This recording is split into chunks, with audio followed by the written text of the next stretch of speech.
베드로전서와 베드로후서는 약간 좀 차이가 있는 것 같습니다. 베드로전서는 흩어진 그 성도들에게 얼마나 그 마음 아프고 고통스럽겠습니까? 물론 신앙 때문에 이런 핍박을 받는다라고 하는 것을 생각하면 내가 정상적인 길을 가고 있구나. 주님이 나를 기뻐하시겠구나. 내가 이렇게 살다가 죽는다 할지라도 나는 주님의 품에 안기리라 라고 하는 감격과 감동과 기쁨은 있지만 그러나 현실은 너무나도 힘들고 어렵죠. 그래서 그들을 격려하고 위로하고 그리고 복음이 무엇인지 이렇게 초점을 가지고 있는 게 베드로 전서라면 베드로 후서는 베드로가 두 번째 편지를 보낼 때는 그냥 콕 집어가지고 그리스도인은 어떻게 살아야 될 것인가 라고 하는 부분에 많은 강조점들이 있는 것 같습니다. 성경은 누구에게 쓴 언약일까? 하나님의 백성들에게 주어진 말씀이 성경 말씀입니다. 물론 믿지 않는 사람들도 뭐 자기가 돈이 있으니까 서점에 가서 돈을 내고 성경책을 사다가 볼 수는 있습니다. 그러나 그 안에 성령이 거하지 않기 때문에 읽어도 알 수가 없어요. 알아도 오해할 수가 있습니다. 성경은 하나님이 택하시고 부르신 백성들에게 주신 일종의 신비 문서입니다. 그래서 그 안에 성령을 받은 사람들만이 그 하나님 말씀을 읽으면서 그 말씀을 이해할 수가 있어요. 해석해낼 수가 있습니다. 신비로운 문서라고 하는 것은 인간이 만든 책이 아니라 세상을 창조하신 하나님이 주신 묵시적인 책이다 라고 말할 수 있습니다. 이 묵시적이다라는 말은 하나님에게 속한 말씀이다 이런 뜻입니다. 그래서 우리가 인간의 이성으로는 해석해낼 수 없는, 아무리 IQ가 좋고 세상에 가장 좋은 대학을 나왔다 할지라도 그 머리를 가지고는 하나님 말씀을 해석해낼 수가 없다는 것입니다. 오직 하나님 말씀은 신비로운 신의 계시이기 때문에 그 안에 성령이 계신 자만이 그 말씀을 읽고 그 말씀을 이해할 수가 있습니다. 그래서 우리가 성경을 대할 때에는 이 말씀은 천지를 창조하신 하나님께서 내게 주신 말씀이다 라고 하는 경외심이 필요합니다. 우리가 이미 다 나는 이 말씀을 알고 있다라고 하는 자만심은 금물입니다. 그런 의미에서 성경은 비밀의 책입니다. 이 세상과 모든 피조물의 창조와 역사와 종말에 관한 말씀이 하나님 말씀 안에 담겨 있습니다. 그런데 사람들은 이런 것에 관심이 없습니다. 뭐 창조가 어떻고, 뭐 이 세상 역사가 어떻고, 이 세상의 끝이 어떻고, 종말이 어떻고, 그런 건 관심이 없습니다. 하지만 예수 그리스도를 믿지 않기 때문에 그들은 성경보다는 세상의 것에 관심이 굉장히 많죠. 그러나 우리는 예수님을 통해서 구원을 받은 백성들이기 때문에 우리가 그런 것에 관심을 갖게 되는 것입니다. 이 세상에서도 이민을 가는 사람들은 자기가 이제 이 세상 떠나서 이민 가는 거 아닙니까? 그렇기 때문에 이민 가는 나라에 대해서 공부를 많이 하게 됩니다. 내가 이민 가서 살게 된 나라의 말도 배우고 관습도 배우고 그 사람들 성향도 배우고 내가 가서 살게 된 지역에 대해서도 배우고 그 나라 날씨는 어떤지 이런 것들에서 많은 관심을 갖죠. 하나님 말씀이 그렇습니다. 우리는 이 세상 너머의 세계로 갈 것입니다. 거기는 바로 천국이죠. 그럼 천국은 어떻게 가느냐? 예수 그리스도를 믿어야 가요. 우리가 다른 나라에 이민 갈 때 그 나라에서 우리를 이렇게 자격을 보는 것 딱 한두 가지밖에 없습니다. 첫 번째, 이 사람 돈이 있느냐? 그거 하나 보고요. 두 번째, 이 사람이 우리나라에 들어와서 도움이 되느냐? 그거 다 봅니다. 그래서 그 사람이 가지고 있는 기술, 두 번째는 그 사람이 가지고 있는 돈, 뭐 이 정도 가장 중요한 조건으로 보는 거죠. 그러나 천국은 그런 조건이 아니라 예수 믿으면 가요. 누구든지 빈부귀천을 떠나서 오직 예수 믿으면 다 천국에 갑니다. 그래서 우리가 믿음으로 죽음의 강을 건너가는 것이죠. 우리가 죽음을 건너가기 때문에 우리가 이 세상 살면서 죽음은 필연적입니다. 누구나 반드시 죽어요. 그런데 죽음이 끝이 아니라 죽음 후에 우리의 영은 죽음의 강을 건너서 우리가 아버지의 품에 안기게 되는 것입니다. 그러면 그런 것들을 어떻게 아느냐? 성경에 나오기 때문에 알아요. 그러면 이 세상은 과연 무엇인가? 오늘 말씀이 바로 이 세상이 무엇인지에 대해서 우리에게 정확하게 말씀해 주고 있습니다. 3절을 보시면요. 하나님께서 우리를 부르셨다. 이렇게 말씀하고 있습니다. 하나님의 백성으로서 하나님의 자녀로서 하나님이 우리를 일단 부르셨다는 것이에요. 우리를 구원하심은 나에게 있지 않고 우리의 구원자 되신 어린 양 되신 예수 그리스도에게 있습니다. 누구든지 예수 그리스도를 나의 주, 나의 하나님, 나의 구원자로 믿기만 하면 구원을 받아요. 오직 믿음으로 구원을 받습니다. 이 말은 다른 것을 붙들고 살면 안 된다는 거예요. 오직 예수만 믿어야 된다는 거예요. 예수만 바라봐야 된다는 것이에요.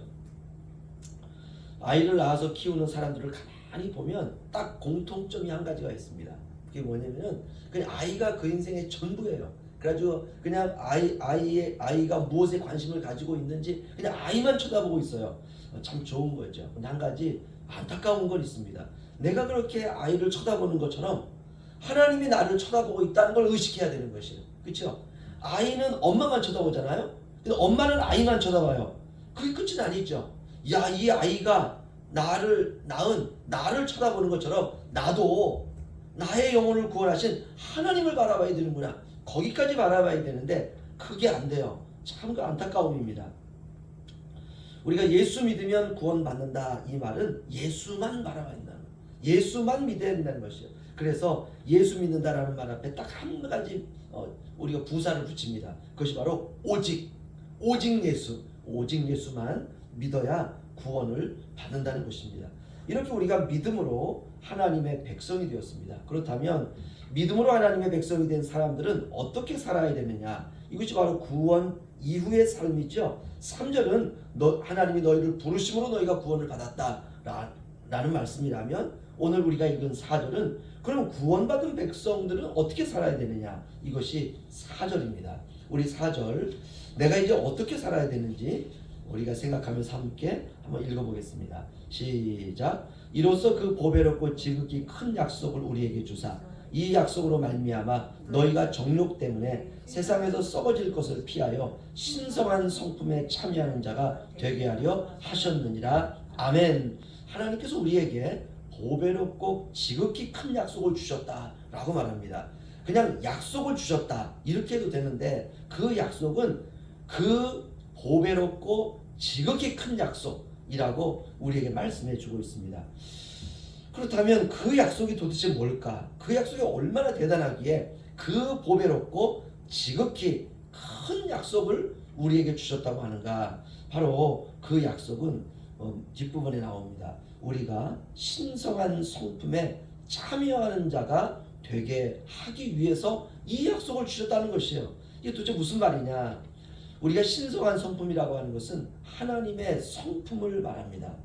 우리가 하나님의 성품에 참여한다라는 말은 쉽게 말씀드리면 하나님과 같이 되게 하려고 이런 뜻이에요. 그러니까 하나님이 우리를 구원하시고 우리에게 보배롭고 지극히 큰 약속을 주신 목적이 무엇이냐? 딱 한마디로 하나님과 같이 되게 하려고. 와, 이거 너무 놀랍지 않습니까? 하나님이 우리를 구원하신 목적이 무엇이냐? 우리가 하나님과 같이 되게 하기 위해서 하나님께서 우리를 하나님이 구원하셨다는 것입니다. 참 이 말씀이 어려운데요. 좀 더 쉽게 말씀드리면 하나님의 성품으로 주님의 성품으로 살아가도록 부르셨다는 것이에요. 예수님처럼 살게 하려고 부르셨다 이 말입니다. 이것이 바로 우리를 부르신 목적입니다. 우리는 보배롭고 지극히 큰 약속을 받은 사람들입니다. 그 누구에게 받았느냐? 하나님으로부터 받았어요. 그럼 이 약속이 무엇이냐? 이 세상 사람들은 예수에 관하여 아무런 관심이 없습니다. 그러나 너희는 그렇지 않다. 너희가 구원을 받은 것은 예수 그리스도의 보배로운 피로 된 것이니라. 그러므로 이제부터는 그 피를 믿는 믿음으로 예수의 삶을 살기를 바란다. 예수의 생명으로 살기를 바란다. 예수의 백성으로 살기를 원한다. 그 생명이 있는 자만이 내가 있는 천국에 올 수 있느니라. 오늘부터 예수의 삶을 살아라. 이것이 보배롭고 큰 약속이니라. 이게 3절 4절 말씀입니다. 그런데 무엇이 이런 삶을 사는데 우리에게 장애가 되느냐? 정욕입니다. 정욕. 그럼 정욕이라는 게 무엇이냐? 일상을 살아갈 때 사람들 안에 있는 정과 욕심이에요. 그럼 이 욕심의 근본이 무엇이냐? 이 욕심이 바로 죄의 근본입니다. 아담이 에덴 동산에서 하나님으로 만족하지 못하고 자신이 하나님이 되려고 했던 바로 그 욕심. 그래서 선악과를 먹은 거 아닙니까? 내가 하나님이 되려고. 육체를 가진 인간은 그 욕심이 유전자에 새겨져 있습니다. 그래서 그리스도인은 이 정욕을 이기려고 해야 돼요. 정욕을 이겨야 돼요. 이 정욕이 하나님의 보배롭고 큰 약속에 방해가 됩니다. 내 마음대로 사는 삶을 보배롭고 큰 약속이 정죄하기 때문에 사람들은 보배롭고 큰 약속을 손에서 놓아버려요. 그러면 정욕으로 충만한 인생이 됩니다. 그러나 베드로 사도는 이제 그들에게 편지합니다. 이로써 그 보배롭고 지극히 큰 약속을 우리에게 주사 이 약속으로 말미암아 너희가 정욕 때문에 세상에서 썩어질 것을 피하여 신성한 성품에 참여하는 자가 되게 하려 하셨느니라. 하나님처럼 살아가도록 하는 것, 이것이 바로 하나님의 목적이다 라는 뜻이죠. 그렇습니다. 구원의 최종 목적은 우리가 하나님처럼 살아가는 것입니다. 모든 것을 인간적인 정과 욕심으로 보면 안 된다는 것이요, 우리가 신의 성품으로 세상 만사를 보는 것입니다. 그런 신비로운 인생을 우리가 살아가는 것을 하나님께서 원하십니다. 오늘 하루도 예수님처럼 살아가는 것이 하나님께서 나를 구원하신 하나님의 목적이구나 라고 하는 것을 우리가 깊이 생각하면서 다른 사람들이 어떻게 살든, 다른 사람들이 어떤 모습으로 살든 우리가 그건 어떻게 우리가 바꿀 수 있습니까? 그러나 우리 자신만큼은 하나님의 성품처럼, 하나님의 성품으로 저와 여러분이 끝까지 살아내시기를 주의 이름으로 축원합니다.